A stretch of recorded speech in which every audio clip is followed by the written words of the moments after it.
Assalamualaikum warahmatullahi wabarakatuh. Selamat datang di Praktikum Geomorfologi acara 7. Pada acara kali ini, kita akan membahas tentang bentuk lahan, asal proses, dan situasional. Tujuan dari praktikum ini adalah yang pertama, mahasiswa mampu mengenali dan menganalisis berbagai macam mekanisme proses denutasional. Dan yang kedua, mahasiswa mampu membuktikan keberadaan bentukan-bentukan asal proses denutasional yang dihasilkan melalui pengamatan hasil proses, baik melalui pengamatan kenampakan pada peta topografi, foto udara, citra satelit, maupun pengamatan di lapangan. Apa itu proses denutasional? Jadi, proses denutasional adalah semua proses yang mengakibatkan terjadinya pengikisan permukaan bumi, sehingga akan menjadi bentukan yang lebih rendah, dan proses tersebut terhenti apabila permukaan bumi telah mencapai level dasar yang sama dengan permukaan air di sekitarnya atau base level. Selain itu, proses denutasional sangat terkait erat oleh ketiga proses, yaitu pelapukan, erosi, dan gerak massa batuan. Ketiga proses ini akan kita bahas satu persatu. Yang pertama adalah pelapukan. Pelapukan merupakan pecahnya batuan menjadi fragmen-fragmen yang lebih kecil akibat adanya proses yang bekerja pada batuan tersebut, baik proses mekanis, biologis, maupun proses kemis. Pelapukan yang dibahas ada tiga, yaitu fisik, kimia, dan biologi. Pelapukan fisik adalah proses pecahnya batuan menjadi ukuran yang lebih kecil tanpa diikuti oleh perubahan komposisi kimia batuan. Sementara jika pelapukan kimia, maka pelapukan yang terkait dengan berubahnya komposisi batuan sehingga menghasilkan mineral sekunder. Sementara itu, pelapukan biologi merupakan pelapukan yang terjadi baik secara fisik maupun kimia karena dipicu oleh organisme. Contohnya dapat dilihat pada gambar. Gambar pertama menunjukkan batuan yang mengembang karena suhu panas pada siang hari. Gambar kedua menunjukkan batuan yang mengalami pendinginan dan pengerutan pada suhu dingin di malam hari. Sementara itu, gambar ketiga menunjukkan proses pengerutan juga akibat hujan yang menyebabkan suhu turun. Proses di gambar 1, 2, dan 3 menyebabkan batuan mengalami pelapukan dan batuan yang lapuk menjadi tanah. Contoh gambarnya dapat dilihat pada slide PowerPoint. Kemudian ada faktor pengontrol proses pelapukan yang terdiri dari batuan induk, aktivitas organisme, topografi, iklim, dan waktu. Faktor-faktor ini tentu saja berpengaruh terhadap proses pelapukan. Batuan induk akan mempengaruhi seberapa cepat batuan melapuk. Semakin keras batuannya, maka semakin lama pelapukan terjadi. Sementara itu, aktivitas organisme juga mempengaruhi proses pelapukan. Semakin banyak aktivitas organisme yang terjadi, maka semakin cepat juga terjadinya pelapukan. Kemudian erosi. Erosi merupakan proses perpindahan tanah atau batuan di permukaan bumi akibat kerja air, angin, ataupun gelombang. Terdapat 5 erosi, yaitu erosi percik, erosi lembar, erosi alur, erosi parit, dan lembah sungai. Erosi percik atau splash erosion sesuai dengan namanya, berupa percikan partikel tanah yang halus yang disebabkan oleh tetes hujan pada tanah dalam keadaan basah. Adanya erosi percik pada musim hujan dapat dilihat pada permukaan daun yang terdapat partikel tanah. Kemudian adanya batuan kerikil di atas lapisan tanah. Yang selanjutnya adalah erosi lembar atau sheet erosion, yaitu erosi yang mampu memecah partikel tanah pada lapisan tanah yang hampir seragam, sehingga erosi ini menghasilkan kenampakan yang seragam. Kemudian erosi alur atau rill erosion yang mampu menghasilkan alur-alur yang mempunyai kedalaman kurang dari 30 cm dan lebar kurang dari 50 cm. Yang selanjutnya adalah erosi parit atau gully erosion, yaitu erosi yang mampu menghasilkan alur-alur yang mempunyai kedalaman lebih dari 30 cm dan lebar lebih dari 50 cm. Ya, contoh gambarnya dapat dilihat pada slide PowerPoint.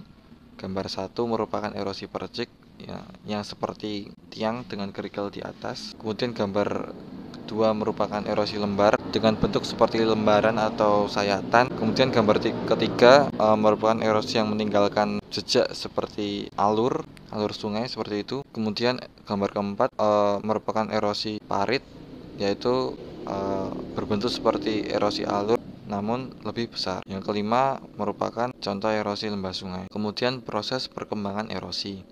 Awalnya hanya terjadi splash erosion yang lama-kelamaan akan membentuk sheet erosion, dan dalam waktu yang lama juga akan membentuk erosi parit dan akhirnya membentuk erosi sungai. Jadi proses perkembangan erosi ini sangat dipengaruhi oleh waktu. Selanjutnya gerak massa atau mass movement.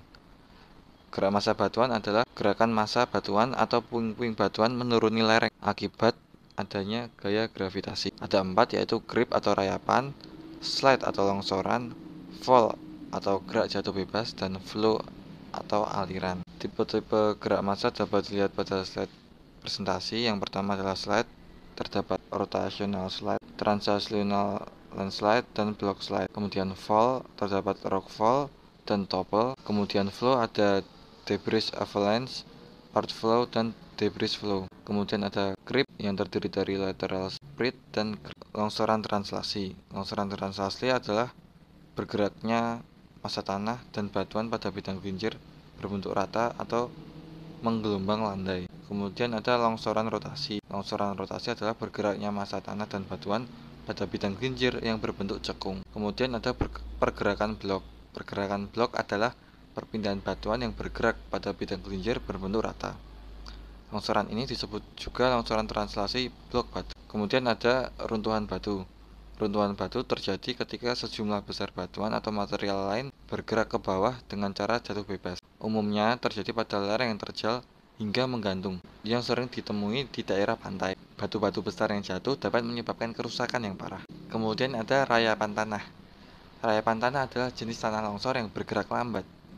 Jenis tanahnya berupa butiran kasar dan halus. Jenis tanah longsor ini hampir tidak dapat dikenali. Setelah waktu yang cukup lama, longsoran jenis rayapan ini bisa menyebabkan tiang-tiang telepon, pohon, ataupun rumah miring ke bawah. Yang keenam ada aliran bahan rombakan.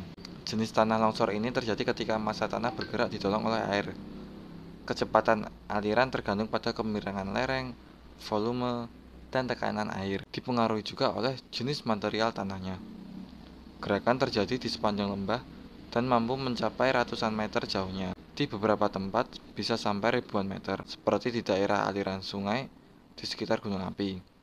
Aliran tanah ini dapat menelan korban yang cukup banyak. Kemudian dapat dilihat pada slide presentasi ada blok diagram gerakan tanah. Bagian dari mass movement yang pertama adalah mahkota atau kepala longsor. Kemudian ada gawir yang berdiri tegak. Kemudian ada sayap yang berbentuk seperti gawir namun letaknya di kanan dan di kiri longsor. Ada juga bidang gelincir yang bersifat padat dan menahan air sehingga tanah di atasnya bergerak. Kemudian ada tubuh yang merupakan tanah yang bergerak di atas bidang gelincir. Dan ada juga lidah yang merupakan ujung longsoran. Selanjutnya, stadium evolusi bentuk lahan dibagi menjadi 6 menurut Strahler, yang akan dijelaskan secara lebih lanjut. Pada stadium awal, proses erosi masih lemah. Kerapatan aliran masih sangat jarang, trellis masih halus, dan lembahnya juga masih dangkal. Kemudian, stadium muda awal. Ada proses pelapukan batuan. Mulai ada proses erosi, walau belum terlalu intensif. Kemudian, erosi didominasi oleh erosi vertikal dan pendalaman lembah. Lalu proses stadium muda akhir. Pada stadium muda akhir, mulai terbentuk igir-igir walau belum terlalu masif. Permukaan asli masih terlihat, masih didominasi pendalaman lembah. Pembentukan alur sungai lebih intensif. Kemudian pada stadium dewasa awal, igir-igir itu terbentuk secara lebih intensif. Permukaan asli sudah mulai tidak terlihat, terjadi proses pendalaman lembah, tetapi juga mulai terjadi proses pelebaran lembah. Pada tahap ini, terbentuk relief maksimum atau pembentukan relief terjadi paling intensif. Kemudian pada stadium dewasa penuh, pada tahap ini, kondisi relief mulai rendah, proses pelebaran lembah lebih intensif daripada pendalaman lembah. Proses planasi juga terjadi lebih intensif, mulai terbentuk meander pada sungai-sungai yang ada.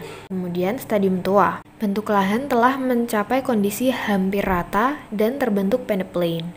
Kondisi permukaan bumi mendekati level dasar, sehingga elevasinya rendah. Penampakan relief juga mulai halus, proses sedimentasi lebih intensif daripada proses erosi. Selanjutnya ada bentukan asal proses denudasional. Yang pertama, pegunungan denudasional. Pegunungan denudasional dicirikan dengan relief sangat kasar, kemiringan lereng sangat terjal, topografinya bergunung, lembah-lembahnya dalam dan terjal, serta dominasi proses pendalaman lembah, sehingga membentuk lembah dan biasanya berbentuk V tajam. Contohnya di Pegunungan Menoreh, Kulon Progo.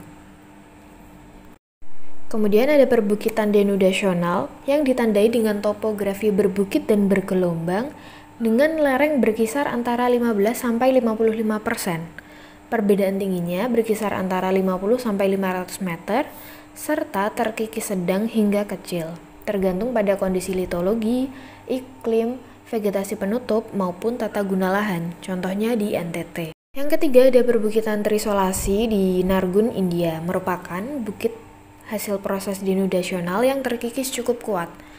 Namun batuannya resisten, sehingga hanya lereng-lereng bukit yang tererosi, dan batuan di sekitarnya tidak resisten, sehingga membuat bukit berdiri sendiri. Kemudian ada kipas koluvial, yang merupakan akumulasi dari rombakan material lereng atas. Ada kolovium, yang merupakan campuran tanah dan rombakan batuan dengan segala ukuran. Ada juga aluvium yang merupakan akumulasi hasil erosi yang berukuran lanau hingga kerakal. Contohnya di Lembah Radenska. Kemudian ada kerucut koluvial yang bentuknya hampir sama dengan kipas koluvial namun kemiringannya lebih besar. Talus menggambarkan puing-puing batu yang menumpuk di kaki tebing. Nah, talus ini berukuran seukuran rumah atau bisa lebih besar.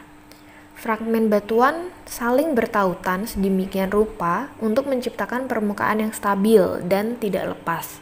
Contohnya di Kanada. Lahan rusak atau badland merupakan daerah dengan lereng curam hingga sangat curam.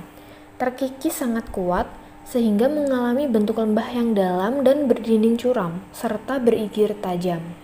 Proses erosi parit sangat aktif sehingga banyak singkapan batuan yang muncul di permukaan. Contohnya di Brazil. Kemudian ada dinding terjal atau gawir, contohnya di Papua.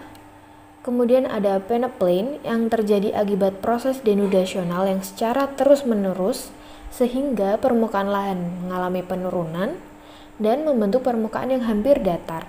Contohnya di Kanada. Kunci identifikasi bentuk lahan denudasional melalui citra Google Earth.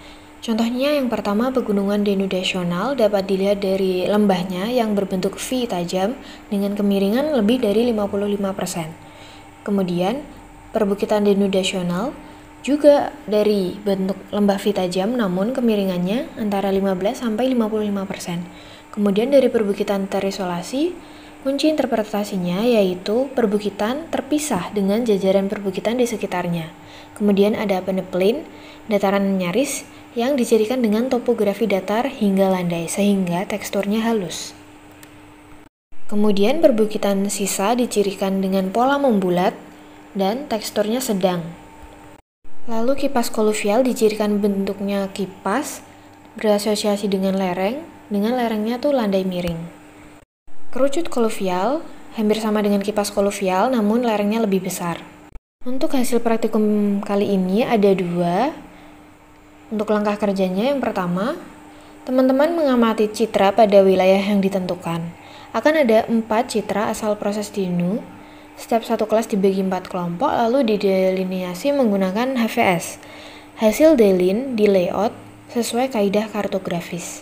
Yang kedua, teman-teman membuat tabel sebanyak 5 bentuk lahan. Ini ada contoh delineasi citra. Dan ini ada contoh tabel untuk HP yang kedua. Ya, terima kasih. Mohon maaf apabila banyak kesalahan. Wassalamualaikum warahmatullahi wabarakatuh.